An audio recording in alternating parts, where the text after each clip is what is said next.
Hello students. तो अगर आपको लगता है कि मैथ समझना मुश्किल है और ये चैप्टर बिल्कुल क्लियर नहीं हो रहा, तो बस ये वीडियो को एंड तक देखो, आपके सारे डाउट्स क्लियर हो जाएंगे। आई होप आपने इसके पहले के part 1, part 2, part 3 and part 4 देख लिए होंगे। ये हमारा पार्ट 5 है, जिसमें हम आज क्वेश्चन नंबर 9 से क्वेश्चन नंबर 16 तक हम पढ़ने वाले हैं। और आज की इस वीडियो के साथ साथ हमारा first chapter of new NCERT ख़त्म हो जाएगा। तो ये चैप्टर गणिता मंजरी चैप्टर नंबर 1 है, जिसकी एंड ऑफ एक्सरसाइज का क्वेश्चन नंबर 9 हम पढ़ने वाले हैं। इसके पहले के सारे क्वेश्चंस मैं ऑलरेडी आपको समझा चुकी हूँ। ठीक है, तो चलिए हम स्टार्ट करते हैं क्वेश्चन 9 से। क्वेश्चन 9 क्या बोल रहा है? The following table shows the coordinates of point S, M and T. In each case, state that whether m is the midpoint of the segment ST. Justify your answer. यानी कि एक ऐसी straight line है, this is a straight line जिसमें S और T इसके दो points है और उसके बीच में एक पॉइंट आता है M। अब यहाँ पे ये अलग अलग कोऑर्डिनेट्स दे रखे हैं, तो हमको ये बताना है कि जो M है वो ये लाइन का मिड पॉइंट है या नहीं। तो ये जो लाइन है वो अलग अलग क्वाड्रेंट में बन रही है। तो यहाँ पे हमारे को सबसे पहले चेक करना है, फार्मूला पुट करके हम इसका मिड पॉइंट निकालेंगे। अगर वो मिड पॉइंट इस वाले मिड पॉइंट से सेम आता है, यानी कि मैच हो जाता है, इसका मतलब है कि हमारा मिड पॉइंट सही है। अगर कुछ अलग मिड पॉइंट आते हैं, मतलब अलग मिड पॉइंट के कोऑर्डिनेट्स आते हैं, तो हमारा आंसर वो गलत होगा, यानी कि वो मिड पॉइंट नहीं होगा ST का। तो चलो अब हम स्टार्ट करते हैं सॉल्व करना। तो सॉल्व करने के लिए आपको एक फार्मूला याद होना चाहिए, मिड पॉइंट फार्मूला, जो कि हम पढ़ते आ रहे हैं। प्रीवियस वीडियो में भी मैंने आपको मिड पॉइंट फार्मूला सिखाया था। तो चलिए हम सबसे पहले बात करते हैं केस 1 की। ये है हमारा केस 1, ये है केस 2, ये है केस 3, ये है केस 4। तो सबसे पहले केस 1 की अगर हम बात करें, तो जो केस 1 है उसमें S के कोऑर्डिनेट्स क्या क्या हैं देख सकते हैं आप। S के कोऑर्डिनेट्स है -3, 0 और T के कोऑर्डिनेट्स क्या है? T के कोऑर्डिनेट्स है 3, 0। यहाँ पे हमने दोनों कोऑर्डिनेट्स लिख लिए। अब हम x1 x2 को की वैल्यू लिख लेंगे। तो ये हमारा x1 है, ये हमारा x2 है, ये हमारा y1 है, ये हमारा y2 है। अब हम इसकी वैल्यूज़ लिख लेते हैं, x1 y1। तो x1 क्या है -3, y1 क्या है 0, x2 y2, x2 क्या है 3, y2 क्या है 0। तो यहाँ पे हमने इसकी वैल्यूज़ लिख ली। अब हम लगाएंगे फार्मूला। फार्मूला क्या है? मिड पॉइंट का फार्मूला क्या होता है? मिड पॉइंट का फॉर्मूला होता है x1 + x2 upon 2, y1 + y2 upon 2 bracket close. तो ये हमारा एक बहुत ज़्यादा इम्पॉर्टेंट फार्मूला है, जो आपको काम आने वाला है पूरे चैप्टर में। ठीक है, तो इसको अच्छी तरह से याद कर लेना। अब इस फार्मूले में हम वैल्यूज़ पुट करते हैं x1 x2 y1 y2 की। तो चलो सॉल्व करते हैं। तो हमारा जो मिड पॉइंट है, इसको मैं MP लिख रही हूँ शॉर्ट में, उसकी वैल्यू हो जाएगी -3, देन प्लस की जगह प्लस लिखाएगा, देन 3 अपॉन 2, y1 की वैल्यू है 0, y2 की वैल्यू भी है 0, देन अपॉन 2 ब्रैकेट क्लोज। अब इसको सॉल्व करने पे मिड पॉइंट की वैल्यू आएगी, यहाँ पे जब हम इसको सॉल्व करेंगे तो 0/2 बचेगा, यहाँ पे भी 0/2 बचेगा, विच इज़ इक्वल टू 0, 0। तो यहाँ पे हमारा जो मिड पॉइंट आया है केस फर्स्ट में, वो आया है 0, 0। तो क्या ये हमारे क्वेश्चन में जो मिड पॉइंट था उससे मैच हो रहा है? तो चलो देख लेते हैं। तो ये रहा हमारा क्वेश्चन वाला मिड पॉइंट। तो ये बिल्कुल सही है, यानी कि ये मैच हो रहा है। तो हम यहाँ पे हम क्या लिख सकते हैं कि फर्स्ट केस में जो मिड पॉइंट है वो सेम है। इस कारण से जो मतलब जो मिड पॉइंट है, मतलब ST का मिड पॉइंट M है, इस केस में ऐसा बोल सकते हैं हम। तो अब यहाँ पे हम क्या लिखेंगे? यहाँ पे क्वेश्चन पूछा है is M is the mid point of ST। तो हमें आंसर लिखना है yes, it is the mid point of ST। अब यहाँ पे रीज़न देना है, तो मिड पॉइंट जो है M से एग्जैक्टली मैच कर रहा है। तो यहाँ पे हम लिख देंगे कि mid point matches M exactly. ठीक है, तो यहाँ पे हमारा फर्स्ट केस हो गया कंप्लीट। अब हम बात करते हैं सेकंड केस की। सेकंड केस में भी हमको यही चीज़ बतानी है कि M मिड पॉइंट है या नहीं। तो उसके लिए हम सबसे पहले यहाँ लिखेंगे केस 2, केस सेकेंड में एस की वैल्यू क्या दे रखी है, एस के कोऑर्डिनेट्स क्या दे रखे हैं 2, 3 और टी के कोऑर्डिनेट्स क्या दे रखे हैं 4, 5। यहाँ पे ये x1 y1 x2 y2। अब इनकी वैल्यूज़ लिख लेते हैं। x1 इज इक्वल्स टू हो जाएगा 2, y1 is equals to 3, then x2 is equals to 4, y2 is equals to 5। अब इसकी वैल्यूज़ को हम फॉर्मूले में पुट कर देंगे। मिड पॉइंट फार्मूला, यहाँ पे डायरेक्टली मैं फार्मूला वापस नहीं लिख रही हूँ, ठीक है। तो इसकी वैल्यू हम पुट करेंगे तो आएगा 2 + 4 divided by 2, 3 + 5 divided by 2 bracket close. इसको सॉल्व करेंगे तो आएगा 6/2, 8/2। इसको जब हम कैंसिल करेंगे तो हमारा आंसर बचेगा यहाँ पे 3, 4। तो हमारा जो मिड पॉइंट आया है सेकंड केस में वो आया है 3, 4। तो क्या ये हमारा मिड पॉइंट मैच हो रहा है क्वेश्चन वाले मिड पॉइंट से? तो चलो देख लेते हैं। तो क्वेश्चन में हमारा 3, 4 था, यानी कि हमारा जो m है वो ST का मिड पॉइंट है, क्योंकि इसकी वैल्यू सेम आई है। तो वापस से हम यहाँ पे इसका आंसर लिख देंगे येस, और यहाँ पे reason as it is same, ये वाला जो रीज़न है वही आप यहाँ पे नोट डाउन कर लेना। अब हम बढ़ते हैं नेक्स्ट केस 3 की तरफ। अब हम लिखेंगे केस 3। तो यहाँ पे चलिए हम ले लेते हैं दूसरा कलर, केस 3 की जब हम बात करें तो केस 3 में s की वैल्यू दे रखी है हमारी 0, और t की वैल्यू दे रखी है 0, -10। अब यहाँ पे हम x1 y1 की वैल्यू लिख लेते हैं। x1 है 0 और y1 है 0, x2 है 0 और y2 है -10। ठीक है, तो चलो अब स्टार्ट करते हैं। अब हम इसको पुट कर लेते हैं फॉर्मूले में। तो इसको फॉर्मूले में पुट करेंगे तो मिड पॉइंट लिखेंगे यहाँ पे is equals to x1 + x2, यानी कि 0 + 0/2, y1 + y2 0 + -10/2 ब्रैकेट में रख देंगे इसको। अब यहाँ पे 0/2 बचेगा और यहाँ पे बचेगा -10/2। इसको कैंसिल करेंगे तो हमारा आंसर आएगा -5/10। या फिर अब इसको पूरी तरह से सॉल्व करेंगे तो 0 और यहाँ पे बचेगा -5। तो ये मिड पॉइंट आया है हमारा थर्ड केस का। तो चलो अब इसको चेक करते हैं कि ये हमारे क्वेश्चन वाले मिड पॉइंट से मैच कर रहा है या नहीं। तो यहाँ पे देखते हैं। अगर आप इसको ध्यान से देखो तो यहाँ पे हमारा जो 5 है वो पॉजिटिव दे रखा है, और जो हमारा आंसर में आया है वो आंसर आया है -5। यहाँ पे -5 आया है, तो ये बिल्कुल मैच नहीं हो रहा है। तो हम इसमें यहाँ पे आंसर में लिखेंगे कि no, m is not the mid point of ST, क्योंकि यहाँ पे नेगेटिव आंसर आया है हमारा और हमें चाहिए था पॉजिटिव। ठीक है, तो यहाँ पे इसका रीज़न हम लिखेंगे both coordinates differ.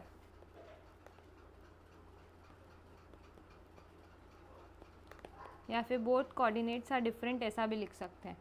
I hope आपको इतना समझ आया होगा। अब हम बढ़ते हैं नेक्स्ट केस 4 की तरफ। अब केस 4 देख लेते हैं। तो केस 4 में s की वैल्यू क्या दे रखी है -8, 7 और t की वैल्यू दे रखी है 6, -3। इसको डायरेक्टली हम फॉर्मूले में पुट कर देते हैं, मिड पॉइंट के फॉर्मूले में। तो यहाँ पे -8 + 6 हो जाएगा /2, 7 + 3/2। इसको सॉल्व कर लेंगे। सॉल्व करने पे हमारा आंसर आएगा मिड पॉइंट का -1, 5। अब इसको हम देख लेते हैं ये हमारे क्वेश्चन वाले मिड पॉइंट से मैच हो रहा है या नहीं। तो हमारे क्वेश्चन में जो मिड पॉइंट था वहाँ पे 0, -2 आ रहा है और हमारा आंसर आ रहा है -1, 5, जो कि बिल्कुल ही अलग है। तो इसका भी आंसर आएगा नो। तो इसका आंसर लिख लेंगे हम नो, और रीज़न हमें यहाँ पे भी ये वाला सेम लिखना है, यानी कि ये वाला रीज़न ही यहाँ पे लिखा आएगा नो वाले आंसर में। तो इसी के साथ हमारा जो क्वेश्चन नंबर 9 है वो कंप्लीट हुआ। लास्ट में एक हम लाइन लिख देंगे आंसर के लिए। तो आंसर की लाइन आपको कैसे लिखनी है,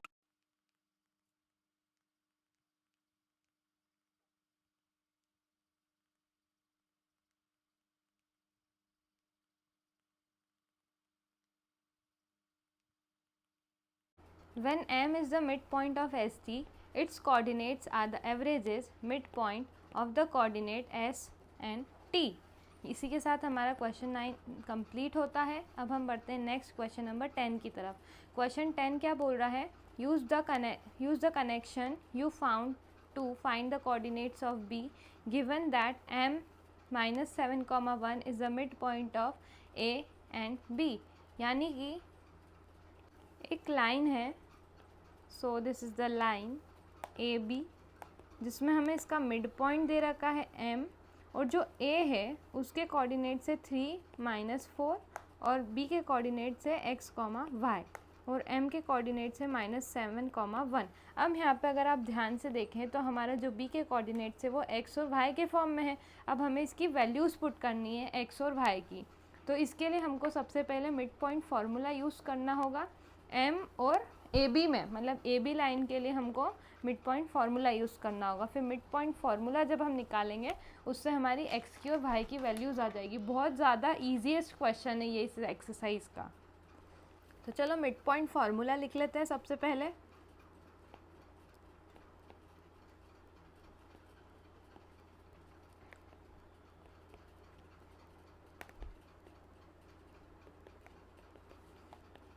x1 + x2/2, y1 + y2/2 bracket close.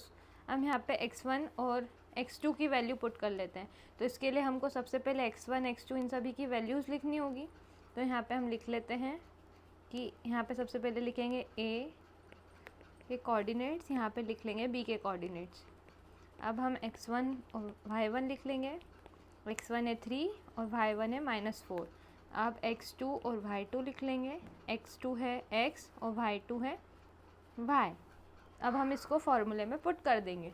फॉर्मूले में पुट करेंगे तो यहाँ पे हमें जो मिड पॉइंट है वो मिलेगा। तो यहाँ पे मिड पॉइंट की जगह हमें लिखना है मिड पॉइंट के जो कोऑर्डिनेट्स है वो। मिड पॉइंट के कोऑर्डिनेट्स जो क्वेश्चन में गिवन है वो लिखेंगे हम। इज इक्वल्स टू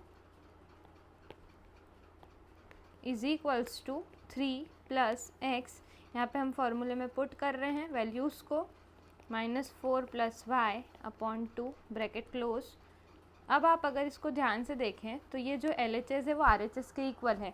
यानी कि ये जो x वाला कोऑर्डिनेट का सॉल्यूशन है उसको हम ये वाले x के कोऑर्डिनेट से कि x की वैल्यू से इक्वेट कर देंगे और ये वाली वैल्यू को y वाली वैल्यू से इक्वेट कर देंगे।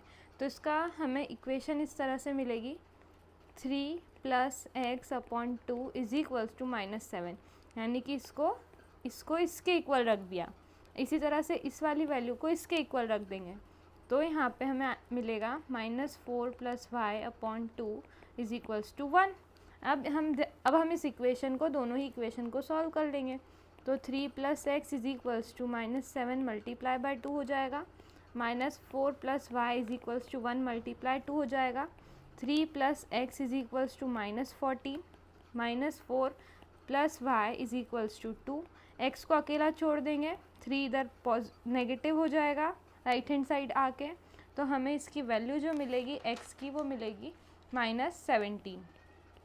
इसी तरह से y की वैल्यू भी निकाल लेते हैं। y की जो वैल्यू है y = 2, इधर जाके ये पॉजिटिव हो जाएगा तो y की वैल्यू आएगी हमारी +6। तो ये आ गई हमारी x की और y की वैल्यूज़। आई होप आपको ये क्वेश्चन समझ आ गया होगा। बहुत आसान क्वेश्चन है। अब हम इसमें जो हमारे b के कोऑर्डिनेट्स से x, y उसको इस तरह से लिख देंगे। b -17, x की जगह लिखना है -17, y की जगह लिखना है 6। इसी के साथ हमारा क्वेश्चन नंबर 10th कंप्लीट होता है। अब हम बढ़ते हैं नेक्स्ट क्वेश्चन नंबर 11th की तरफ। क्वेश्चन 11th क्या बोल रहा है? Let P, Q be the points of trisection of AB with P closer to A and Q closer to B. Using the knowledge of how to find the coordinates of the midpoint of a segment, how would you find the coordinates of P and Q?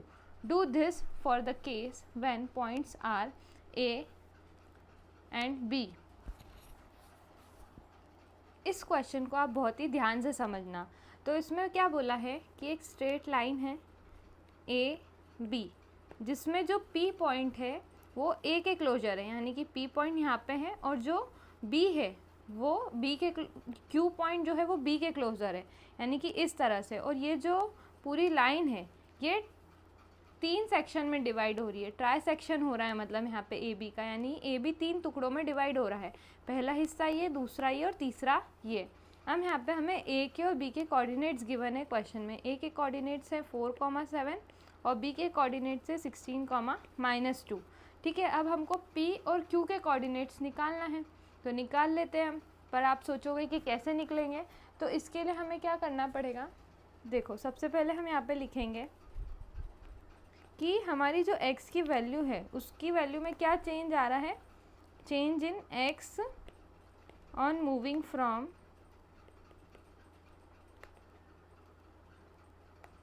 a to b। a से जब हम b की तरफ जा रहे हैं तो x की वैल्यू में क्या चेंज आ रहा है, यानी कि 4 और यहाँ पे 16 है, तो हम इसमें x2 माइनस x1 करेंगे तो आंसर क्या आएगा, 16 माइनस 4 जब हम करेंगे तो हमें आंसर मिलेगा 12।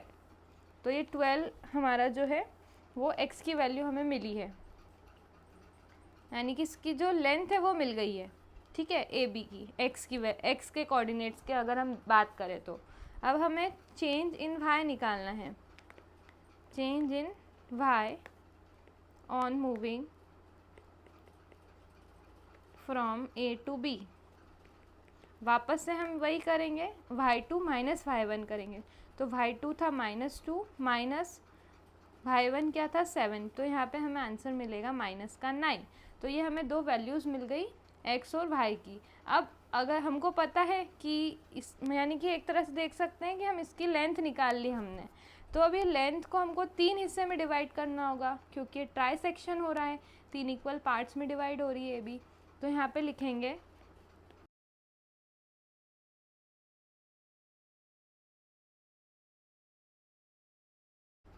Trisection means divide A B into 3 parts. तो जो एक पार्ट है उसका अगर हमको वो निकालने हैं कोऑर्डिनेट्स, तो हम क्या करेंगे, ये जो दोनों वैल्यू आई थी हमारी, यानी कि ये जो वैल्यू थी +12 और -9, इन दोनों वैल्यूज़ को हम 3 से डिवाइड कर देंगे, तो 12/3 -9/3 आ जाएगा।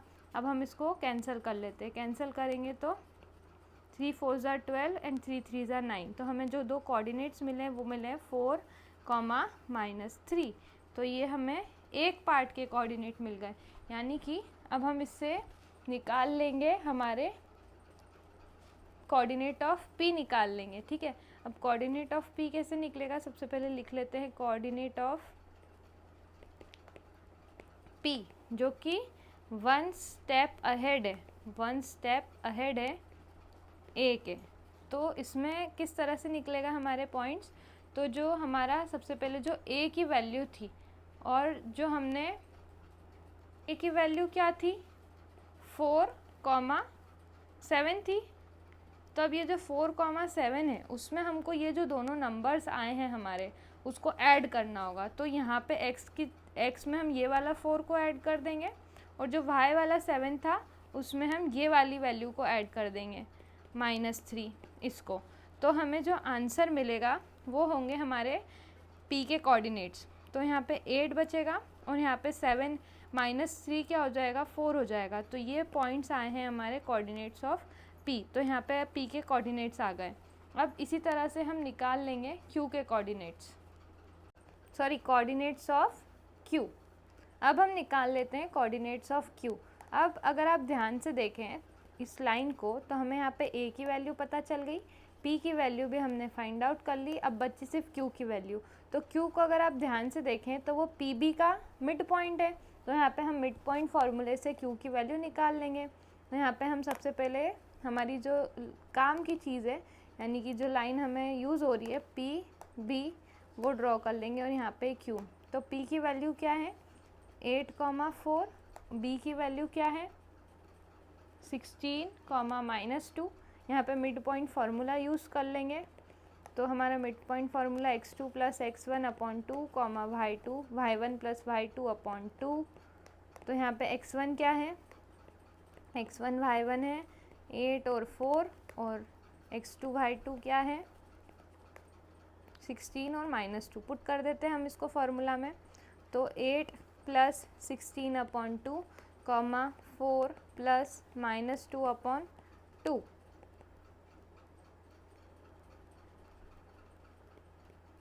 24/2, 2/2। इसको कैंसिल कर देंगे तो हमारा जो आंसर बचेगा, यानी कि क्यू के जो मिड पॉइंट्स क्यू के जो कोऑर्डिनेट्स आए हैं वो आए हैं 12,1, जो कि हमारे बिल्कुल सही हैं। यहाँ पे क्यू के कोऑर्डिनेट्स भी आ गए, पी के कोऑर्डिनेट्स भी आ गए। तो यही हमको फाइंड आउट करना था इस क्वेश्चन में, पी के कोऑर्डिनेट्स और क्यू के कोऑर्डिनेट्स। तो इसी के साथ हमारा क्वेश्चन नंबर 11 होता है कंप्लीट। अब हम बढ़ते हैं नेक्स्ट क्वेश्चन नंबर 12 की तरफ। क्वेश्चन 12 क्या बोल रहा है? Given the points A, B and C shown that they lie on the circle के which whose center is the origin, what is the radius of the circle K। बहुत ज़्यादा easy question है। जैसे कि मान लो एक सर्कल है, ठीक है, let's say this is a circle. इस सर्कल को नाम दे दिया है K। अब इस सर्कल का जो मिड पॉइंट है वो ओरिजिन O पे लाई कर रहा है, जिसके कोऑर्डिनेट 0,0 है। अब हमको इसकी क्या फाइंड करनी है? रेडियस फाइंड आउट करनी है, ठीक है। What is the radius? Radius क्या होती है? मिड पॉइंट से लेकर के तो सर्कमफेरेंस तक की डिस्टेंस रेडियस कहलाती है, ये R। इसकी वैल्यू हमको फाइंड करनी है, ठीक है। तो यहाँ पे 3 पॉइंट्स लाई कर रहे हैं, ठीक है। तो 3 पॉइंट्स कौन कौन से लाई कर रहे हैं? A, B और C, यानी कि इसके सर्कमफेरेंस पे 3 पॉइंट्स आ रहे हैं। तो ये जो 3 पॉइंट्स हैं हम वो उसको बना देते हैं। जैसे कि यहाँ पे जो पॉइंट है वो पॉइंट आ रहा है A, यहाँ पे पॉइंट है B, यहाँ पे पॉइंट है C। यहाँ पे हम इसके कोऑर्डिनेट्स लिख देते हैं। A के कोऑर्डिनेट्स है 1, -8, C के कोऑर्डिनेट्स है -7, -4, और B के कोऑर्डिनेट्स है -4, 7, ठीक है। तो अब हमको क्या बताना है कि इसकी रेडियस क्या होगी। तो इसकी रेडियस निकालने के लिए हमको डिस्टेंस का फॉर्मूला लगाना होगा। तो इसकी डिस्टेंस हम निकाल लेंगे। उसके लिए हमको डिस्टेंस किस किस की निकालनी होगी? OA की डिस्टेंस निकालनी होगी, OB की डिस्टेंस निकालनी होगी और OC की डिस्टेंस निकालनी होगी, ठीक है। तो चलो हम डिस्टेंस निकाल लेते। डिस्टेंस का फॉर्मूला क्या होता है? सबसे पहले हम बात करेंगे OA की, ठीक है। तो चलो लिख लेते हैं यहाँ पे हम OA, देखो O और यहाँ पे A। O के कोऑर्डिनेट से 0,0, A के कोऑर्डिनेट से 1, -8। तो x1 y1 इधर x2 y2। x1 होगा 0, y1 होगा 0, x2 होगा 1 और y2 होगा -8। अब डिस्टेंस का फॉर्मूला क्या होता है? डिस्टेंस फाइंड आउट करने का फॉर्मूला होता है x2 - x1 whole square plus y2 - y1 whole square. इसको आपको एज इट इज़ लर्न कर लेना है, बहुत इंपॉर्टेंट फार्मूला है ये डिस्टेंस फाइंड आउट करने का। अब हम इसमें वैल्यूज़ पुट कर लेते हैं। तो हमारी वैल्यूज़ जो हैं, डी डिस्टेंस किसका निकालना है? OA का। तो यहाँ पे हम पुट कर देते हैं।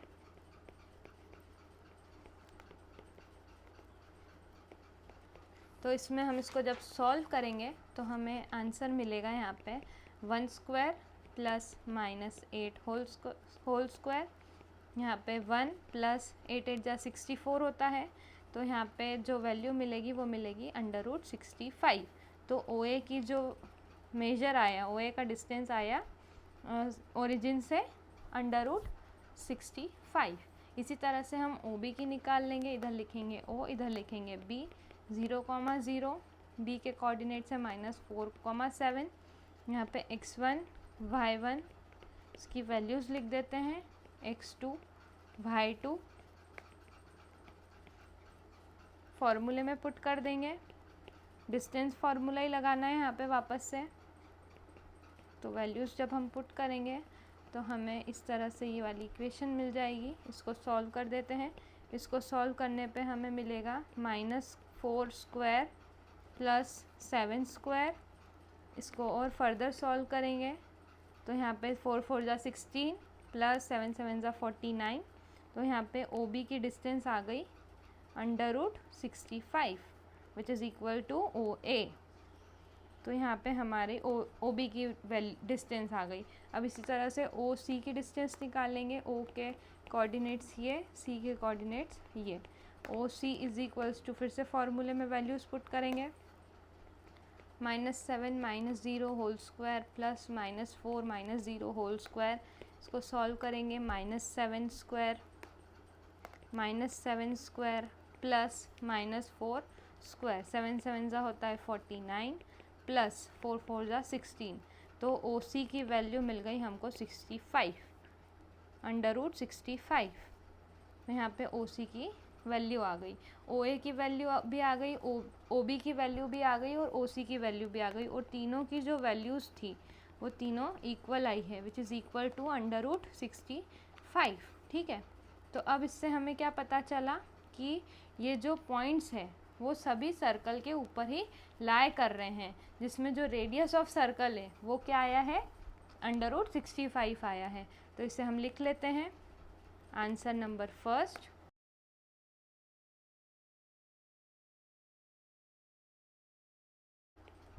Hence the given points lie on a circle K and the radius of circle K is √65। इसी के साथ इसका फर्स्ट पार्ट कंप्लीट हुआ। अब हम बढ़ते हैं नेक्स्ट इसी क्वेश्चन के सेकंड पार्ट की तरफ। इसी क्वेश्चन का जो सेकंड पार्ट है वो रीड कर लेते हैं। Given the points D and E, check whether D and E lie within the circle, on the circle or outside the circle। अब यहाँ पे दो पॉइंट्स और हैं, D और E, तो वो पता लगाना है कि वो सर्कल के अंदर आ रहे हैं या सर्कल के ऊपर आ रहे हैं या सर्कल के बाहर आ रहे हैं। तो ये चीज़ हमको फाइंड आउट करनी है। तो इसके लिए हमको क्या करना पड़ेगा, हमें सर्कल तक का तो डिस्टेंस पता है, यानी कि रेडियस तो पता है। तो अगर वो रेडियस के इक्वल आया, यानी कि जो पॉइंट्स की वैल्यू है वो रेडियस के इक्वल आई, इसका मतलब कि वो सर्कल पे लाई करेंगे। अगर रेडियस से कम आई, यानी कि उसकी डिस्टेंस कम है, तो वो रेडियस सर्कल के अंदर आएंगे।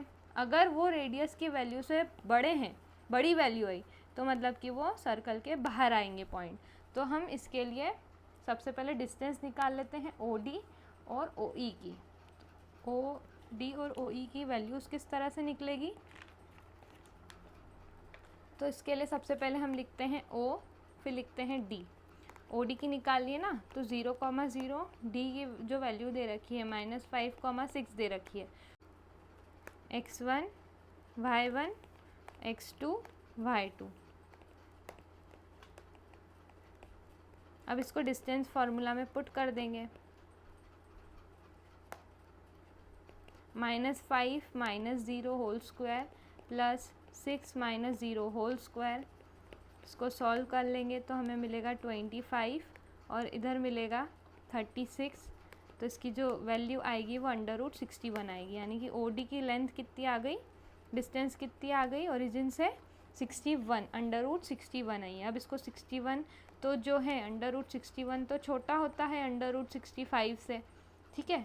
तो क्या बोलेंगे हम कि जो डी है वो सर्कल के अंदर आएगा क्योंकि उसकी डिस्टेंस कम आई है। तो यहाँ पे लिख देंगे hence D lie with in the circle के, ठीक है। अब इसी तरह से हम ओ ई की डिस्टेंस निकाल लेंगे। तो ओ ई की डिस्टेंस कैसे निकलेगी, यहाँ सबसे पहले हम लिख लेते हैं ओ और यहाँ पे लिख लेते हैं ई। ओ की थी 0,0, ई की वैल्यू 0,9 जो कि क्वेश्चन में मेंशन्ड है। तो यहाँ पे डिस्टेंस फार्मूला में पुट कर देंगे वैल्यूज़ को, तो हमें मिलेगा 0 -0 whole square plus 9 -0 whole square. तो यहाँ पे O E is equals to आ जाएगा √81। तो √81 कितना होता है, 9 होता है, ठीक है। 9 9 ज़ा क्या होता है, 81 होता है। तो ये जो 81 है, अगर हम √ से ही कंपेयर करें तो √81 जो है वो बड़ा है √65 से, ठीक है। तो ये जो हमारी ई की वैल्यू है वो सर्कल के बाहर लाई करेगी क्योंकि इसकी वैल्यू ज़्यादा है। तो यहाँ पे हम लिख देंगे hence E lie outside the circle के। ये सर्कल का नाम दे रखा है के, ठीक है। तो इसी के साथ हमारा क्वेश्चन नंबर 12 होता है कंप्लीट। अब हम बढ़ते हैं नेक्स्ट क्वेश्चन नंबर 13 की तरफ। क्वेश्चन 13 में क्या बोला है, the mid points of the sides of triangle ABC are the points D, E and the F. Given that the coordinates of D, E and F are this respectively, find the coordinates of A, B and C. बहुत ज़्यादा easy question है। इसके लिए हम एक diagram बना लेते हैं। उसके लिए हमको ट्राइंगल बनाना होगा, ठीक है। तो यहाँ पे हम एक ट्राइंगल बना लेते हैं। तो so this is our triangle. So इस ट्राइंगल के अब हम कोऑर्डिनेट्स, सबसे पहले पॉइंट्स लिखते हैं। ये पॉइंट A है, ये पॉइंट B है और ये पॉइंट C है। A के कोऑर्डिनेट्स क्या होंगे, x1 y1, क्योंकि हमको निकालना है इसीलिए हम x और y के फॉर्म में लेंगे इसको। B के कोऑर्डिनेट्स हो जाएंगे x2, y2। C के कोऑर्डिनेट्स हो जाएंगे x3, y3। अब ये जो लाइंस है इसके मिड पॉइंट्स हमको दे रखे हैं।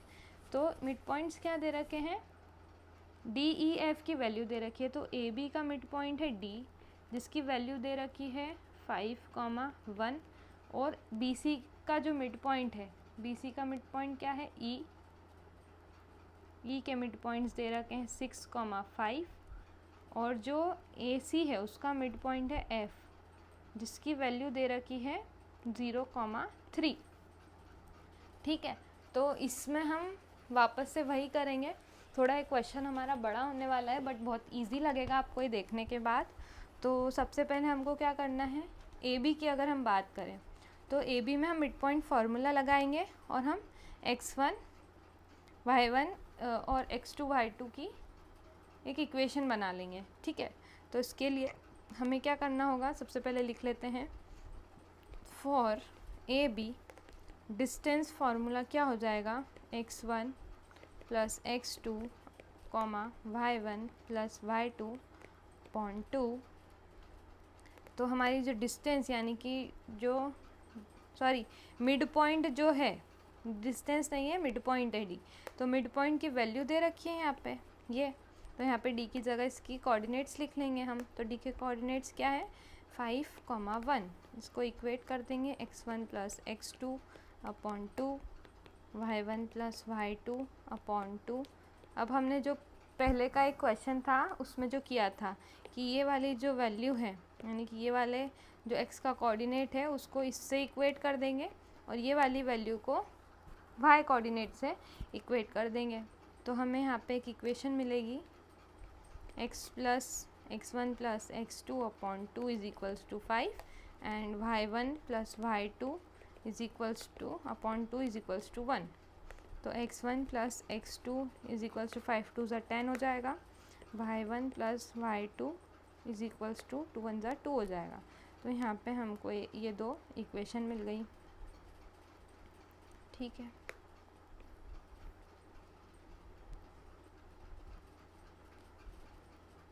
अब हम बात करते हैं BC की। BC के लिए भी हम इसी तरह से सेम फार्मूला लगाएंगे। फॉर BC E क्या है, मिड पॉइंट। E के लिए हम क्या लिखेंगे, points x2 plus x3 upon 2, y2 plus y3 upon 2। E की वैल्यू रख देंगे यहाँ पे 5, 1, x2 plus x3 upon 2, y2 plus y3 upon 2। अब इसको इक्वेट कर देंगे, x2 प्लस x3 अपॉन 2 को 5 के इक्वल रख देंगे, y2 प्लस y3 अपॉन 2 को 1 के इक्वल रख देंगे। तो x2 plus x3 is equals to 5 2 ज़ा 10 हो जाएगा, y2 plus y3 is equals to 2 हो जाएगा। तो यहाँ पे हमको एक और इक्वेशन मिल गई, ठीक है। अब हम बढ़ते हैं आगे। अब हम बात करते हैं AC की। तो फॉर AC का मिड पॉइंट है F इज इक्वल्स टू हो जाएगा। अब यहाँ पे x1 और x3 रहेगा और y1 और y3 रहेगा। इसकी वैल्यू पुट कर देते हैं।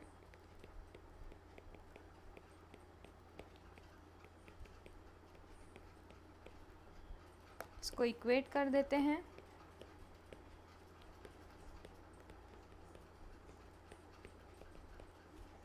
तो हमें इक्वेशन मिलेगी ये, और इधर से y1 plus y3 is equals to 3 2 ज़ा 6। तो यहाँ पे हमको 2 इक्वेशंस मिल गई। आई होप आपको इतना समझ आया होगा। तो हमें टोटल 4 इक्वेशंस मिल गई है। अब ये जो चारों इक्वेशंस मिली है उसको हम एक साथ लिख लेते हैं। x1 + x2 = 10 जो हमारी पहली इक्वेशन थी, x2 + x3 = 12 जो दूसरी इक्वेशन थी, x1 + x3 = 0। तो इस इक्वेशन को नाम दे देंगे हम 1 2 3। अब और इक्वेशन जो y वाली थी वो लिख लेते हैं।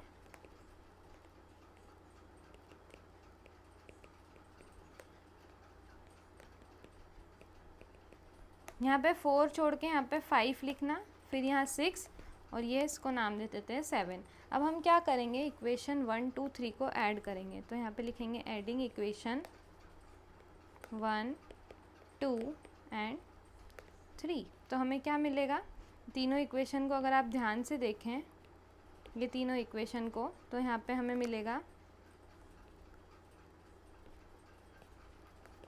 x1 2x1 मिलेगा, 2x2 मिलेगा और 2x3 मिलेगा, क्योंकि यहाँ पे x1 भी 2 बार है, x2 भी 2 बार है और x3 भी 2 बार है। = इन तीनों को जब हम प्लस करेंगे इसके राइट हैंड साइड को, तो हमें आंसर मिलेगा 22। देखो 10 + 12 + 0 कितना हो जाएगा, 22 हो जाएगा। ठीक है, तो हमें इस इक्वेशन को अब थोड़ा सिंप्लीफाई करना होगा। 2 कॉमन ले लेंगे, x1 + x2 + x3 बचेगा = 22। अब यहाँ पे 2 राइट हैंड साइड ले जाएंगे हम, तो x1 + x2 + x3 = 22 को जब 2 से डिवाइड करेंगे तो आंसर बचेगा 11। तो ये हमारी x1 x2 x3 इक्वेशन बन गई। इस इक्वेशन को अब 4th इक्वेशन नाम देंगे हम। अब क्या करेंगे, सब्ट्रैक्ट करेंगे। Subtract equation 4 minus equation 1।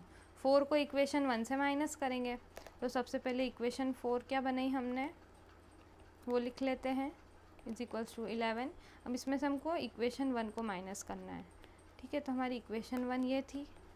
हम यहाँ पे माइनस जब भी करते हैं तो जो नीचे वाले हैं उनके साइंस चेंज हो जाते हैं, तो ये प्लस माइनस से कैंसिल हो जाएगा, इससे ये कैंसिल हो जाएगा।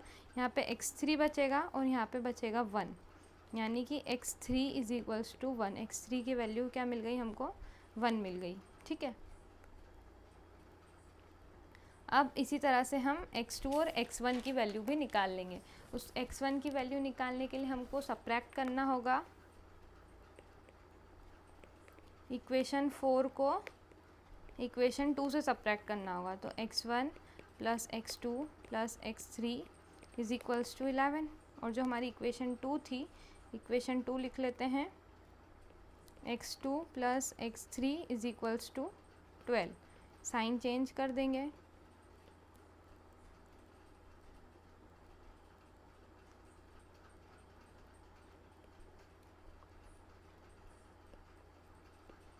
x2 x3 कैंसिल हो जाएगा, यहाँ पे बचेगा x1 और यहाँ पे जो हमारा आंसर बचेगा वो आएगा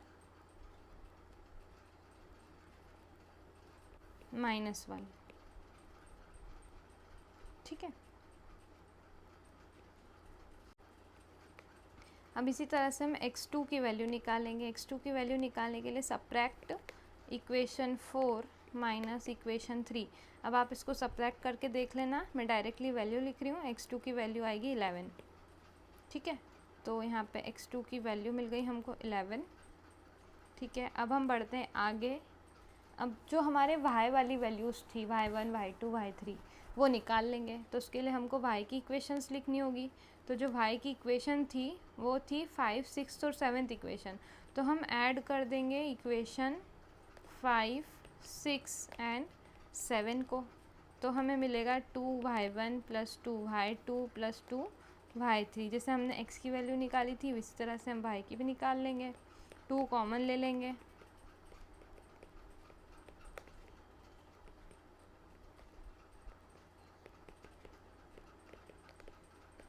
एटीन को 2 से डिवाइड करेंगे तो मिलेगा 9। तो यहाँ पे हमारी एक दूसरी इक्वेशन आ गई, इक्वेशन नंबर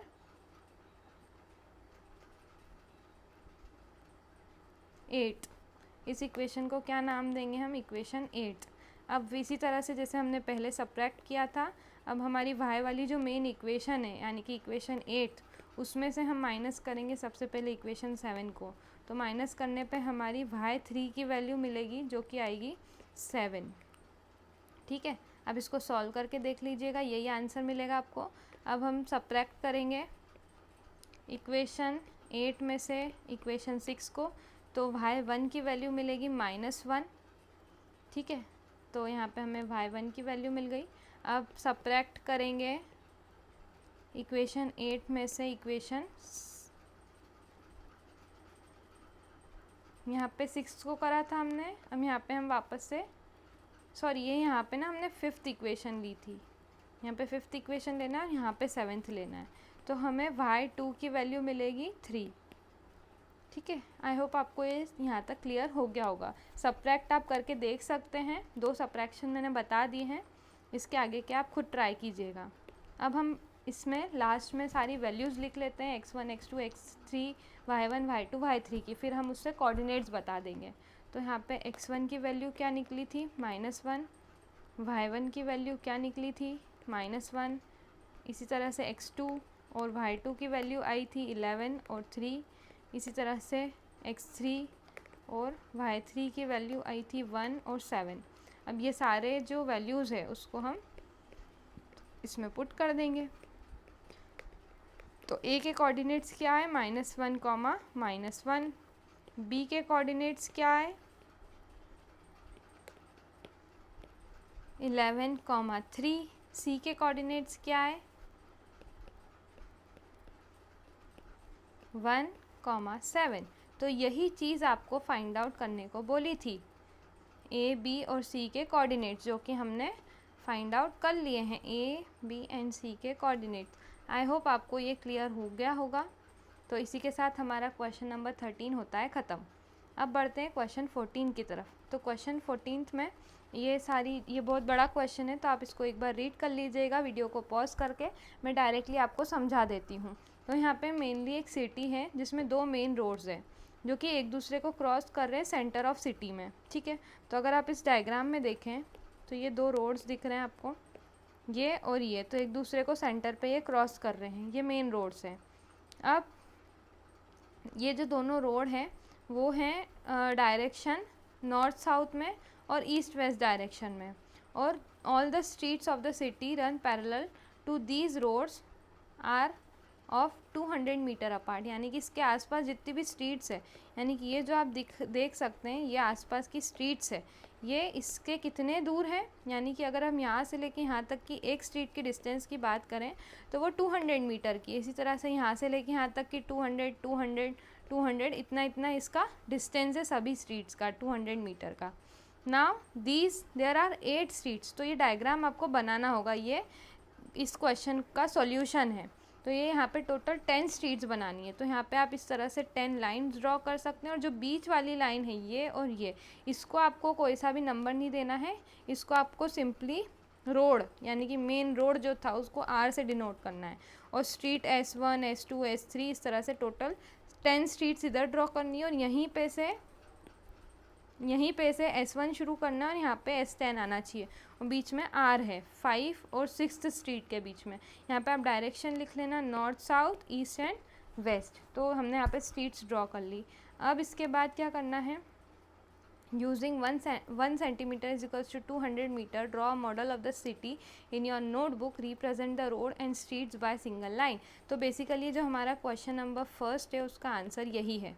तो ये आपको ड्रॉ करना है इस तरीके से। ठीक है, तो ये हो गया हमारा फर्स्ट का सॉल्यूशन। इसको मैंने आपको एक्सप्लेन भी कर दिया। 1 centimetre is equals to 200 metre यहाँ पे शो करना है। इसको आपको ग्राफ पेपर पे बनाना है, यानी कि जो ग्राफ पेपर का एक बॉक्स है वो मतलब 200 मीटर का होगा। ठीक है, अब हम इसका सेकंड पार्ट पढ़ लेते हैं। सेकंड पार्ट में क्या बोला है कि there are street interaction in the model, each street interaction is formed by 2 streets by running in the north south direction and another in the east west direction. Each street interaction is referred to in the following manner. If the second street running in the north south direction, fifth street is the east west direction, meeting some crossing and then we call this the street interaction 2, 5 using the convention find। यानी कि कितनी street intersect हो रही है 4 और 3 जब हम mark करेंगे जब, तो 4 और 3 जो है 4 और 3 पॉइंट कहाँ पे आ रहा है, यहाँ पे आ रहा है। तो यहाँ पे सिर्फ एक ही इंटरेक्शन है, तो यहाँ पे हम क्या लिखेंगे, फर्स्ट का आंसर ए का आंसर लिखेंगे कि there is only one street interaction that can be referred to as 4, 3। तो चलो इसको लिख लेते हैं हम। सेकंड का ए, तो इसका आंसर लिख लेते हैं।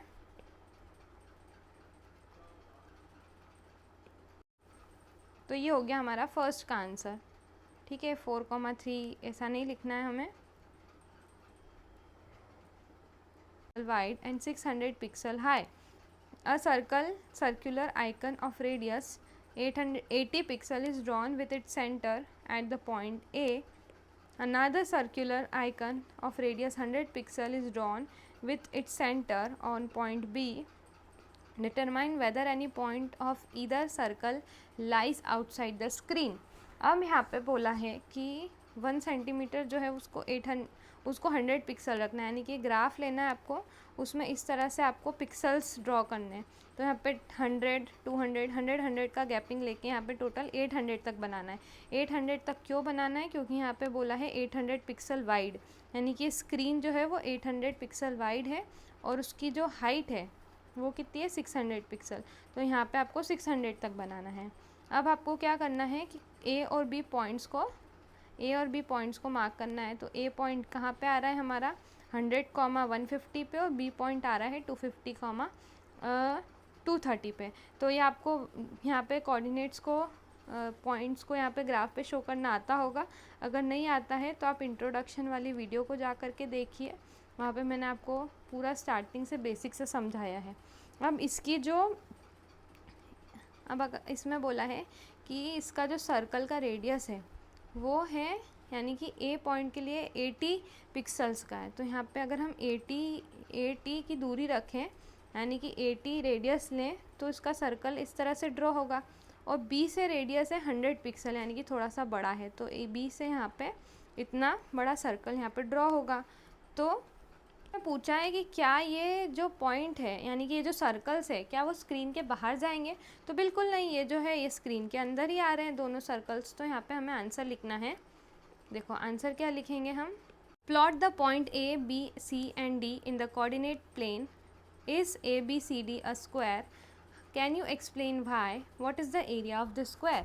अब हमको A B C D points को प्लॉट करना है कोऑर्डिनेट प्लेन पे और बताना है कि क्या ये A B C D square है या नहीं, और अगर वो है तो वो कैसे है, और फिर उस स्क्वायर का एरिया भी बताना है। तो देखो इसमें सबसे पहले आप यहाँ पे आपको अभी तक पॉइंट्स प्लॉट करने तो आ ही गए होंगे। तो एक ग्राफ पेपर लेना है, यहाँ पे मैंने शीट यहाँ पे कॉपी लिया, आप ग्राफ पेपर लीजिएगा ताकि एग्जैक्ट आपके पॉइंट्स आ जाए। तो यहाँ पे ए बी सी और डी पॉइंट,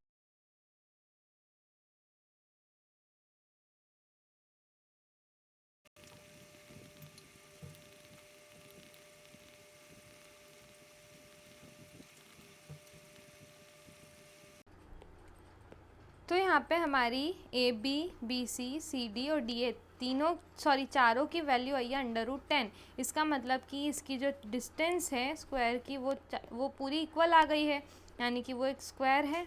अब इसके डायगोनल्स, स्क्वायर की एक प्रॉपर्टी होती है कि उसके जो दोनों डायगोनल्स है उसकी लेंथ भी इक्वल होना चाहिए। तो अब इसके डायगोनल्स की लेंथ निकाल लेते हैं।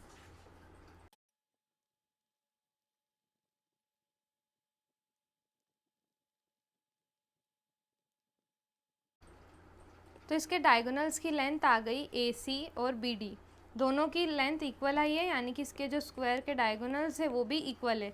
इससे ये प्रूफ होता है कि ए बी सी डी क्या है, एक स्क्वायर है। अब इसका एरिया भी निकालने को बोला है क्वेश्चन में, तो इसका एरिया कैसे निकालेंगे, एरिया ऑफ स्क्वायर का फॉर्मूला होता है साइड स्क्वायर। तो साइड स्क्वायर कर देंगे तो साइड क्या आई है हमारी √10, जब √10 का स्क्वायर कर देंगे तो आंसर आएगा 10। यहाँ पे कुछ भी यूनिट नहीं दे रखी है, इसलिए यहाँ पे यूनिट स्क्वायर आ जाएगा इसका, 10 यूनिट स्क्वायर एरिया। तो इसी के साथ हमारा यहाँ पे जो क्वेश्चन नंबर 16 ख़त्म होता है। क्वेश्चन 16 के साथ साथ हमारा पूरा चैप्टर भी यहाँ पे ख़त्म होता है।